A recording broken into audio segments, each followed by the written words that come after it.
What's going on, everyone? Welcome to another episode of Midwest Outdoors. I'm Jim O'Neill, and today we are on the famous Lake Gogebic in the UP of Michigan. And a name synonymous of Lake Gogebic is Justin Soffa. Justin, how we doing? What are we doing up here today? We're doing pretty good. We got some March. March is my favorite time. That's when the fish are the biggest. We've got our rod set up, and we're gonna go after the infamous Teeter pig. Let's get after it, man. Let's get it. Oh, look at that baby. Look at that baby go. That's what we like to see, huh?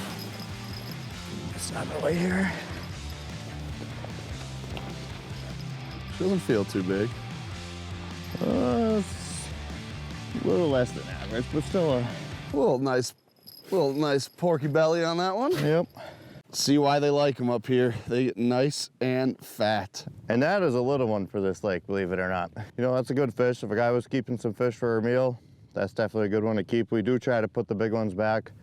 Just keep the genetics going, and they have a lot of eggs. Now, Justin, I've traveled all over the Midwest to catch perch, and you can catch good fish anywhere, but if this is a small one, this lake really does have some unique specimens. Yep, we call them teeter pigs. A teeter pig is a fish that gets so fat, you can lay it on the ice and it will not teeter over. So that's the official teeter pig. It's a fat boy, I can see it. It's gonna be a fat boy. Oh yeah, it has a little more weight than the last one. So we were just marking a nice fish inside the tent. We couldn't convince him to eat. What, 2 minutes later, bam, he ate the dead stick that was outside. Closest one to us, so good chance it was with him or the same one. And it looked like a good fish in the tent. Oh, look at that fish. Wow. And this is what they're known for up here, huh, Just? Yep. Slightly better than the average size fish in here, but they definitely do come bigger, but this is still a really nice female. Yeah, that's a gorgeous fish. Look at that stomach, guys. What do you think? Teeter pig status? She's getting pretty She's close. She's you close. Could try her. You could try her. Let's see her. Nope, not quite. Almost. All right. Hey. Good job, man. Hey, no problem. That fish was awesome. And that's one thing we like to do. You saw how round that fish was. That wasn't meat. That was all legs inside of her. So we try to let those ones go, let them keep reproducing. That fish has some good genetics to it, and we want to keep them in the lake. Absolutely. Let them live, let them grow. Yep. Be the 2-pounder. Let's ride. All righty, everyone. Let's see. Oh, yeah, we got a fish on. Looks like a nice one. Yeah, feels nice. Maybe a little smaller than the last couple. Yep. Beautiful, beautiful perch. Oh, yeah. 12 and a half. Ate that top hook. Yeah, Just another beautiful pregnant female perch up here on Lake Gogebic. What do we got? About eight stripes on that girl. Beautiful fish. Let's get her back in the water. down she goes. Whoa. See what we got here. Doesn't feel like super huge, but they'll fool you sometimes. It's a nice one. Again, she's a real eggy one, so definitely a nice specimen. She went up high to the top hook this time. We'll put her back. I think the fish on this lake are extra girthy because they don't have to school up to eat wigglers. So the wigglers don't move very fast. They're not chasing schools of bait fish or minnow fry or anything. So they just kind of roam around 1 to 2 fish in an area, and they just swim with their mouths open, basically. All righty, Mike. We got the jaw jacker set up, and you got some wiggly things there. What do we got going on here today? This is a mayfly larva, wigglers we call them, and Lake Gogebic here creates hundreds of thousands, if not millions of these every year. And this is what our fish here mainly feed on. So these are a natural occurring bug under the water in this lake? 100%. Yeah. These wigglers will hatch out here in the summertime, and they will cover the whole top of the lake. Wow. And these fish just swim around and just feed. It's an all-you-can-eat buffet all the time. So what I like to do with them is we run a lot of tungsten jigs on our jaw jacker setups outside, and I just like to take them and I like to roll them on their back, and I like to just slip it right through so they hang just like that. All right, so we got a double rig here, huh? Yep, on our outside rods we like to run a lot of double jigs. Kind of gives the fish an option. Some days the fish run a lot higher and some days they run a lot lower. Every day is different out here.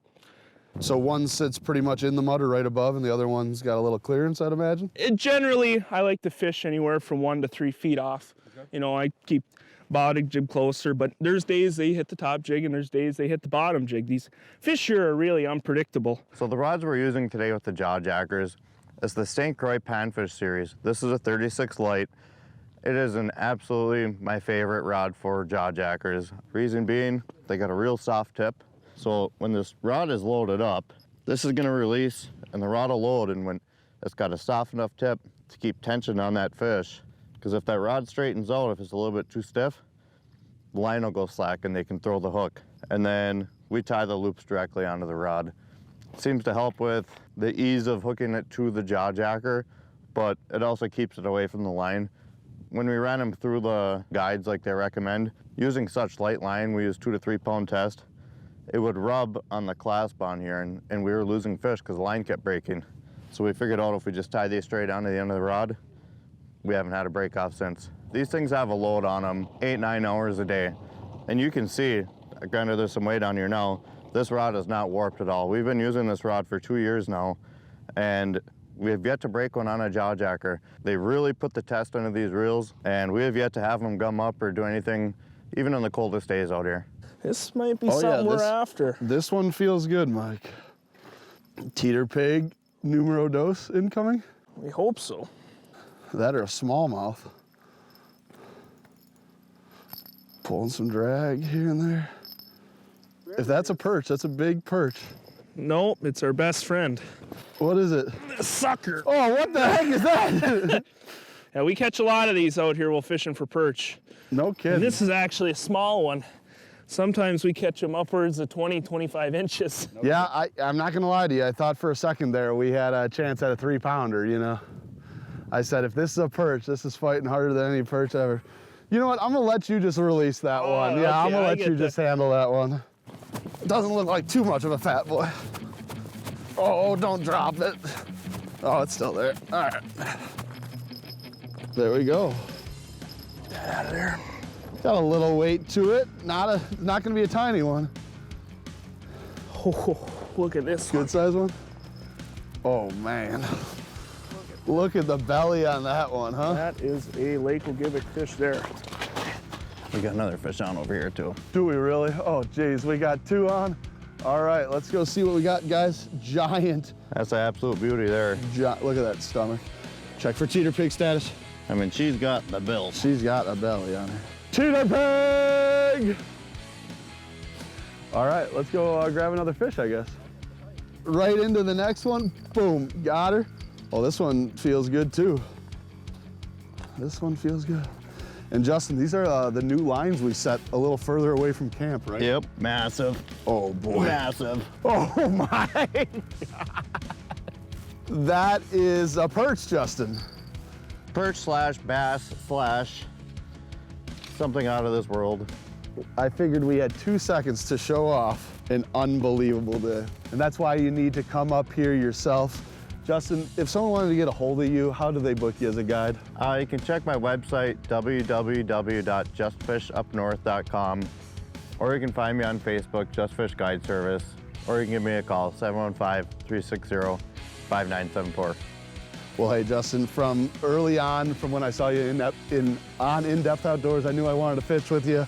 This is the reason we came up here.